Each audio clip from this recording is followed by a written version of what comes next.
معروف صحافی صدر Gulf zone international general council of Pakistan Zahid Sharif نے کیپٹل نیوز کے سینئر صحافی اور کرائم رپورٹر صحافی ذل حسنین شاہ کے بہیمانہ قتل کی پرزور مذمت کی ہے۔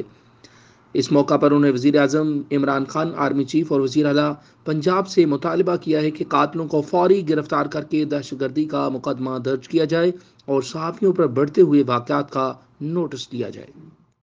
میرا نام زاہد شریف ہے، international journalist council of Pakistan golf کا پریزیڈنٹ ہوں۔ میں کیپٹل نیوز کے کرائم رپورٹر سید ذل حسنین شاہ کی بے ایمانہ قتل کی پرزور مذمت کرتا ہوں اور حکومت پاکستان، خاص طور پر وزیر اعظم پاکستان، آرمی چیف اور وزیر اعلیٰ پنجاب سے مطالبہ کرتا ہوں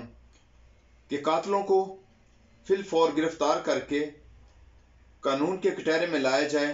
اور اعلیٰ عدلیہ سے درخواست کرتا ہوں کہ دہشت گردی کا یہ پرچہ دہشت گردی میں اس کیس کو سنا جائے اور فی الفور مجرموں کو سزا دی جائے۔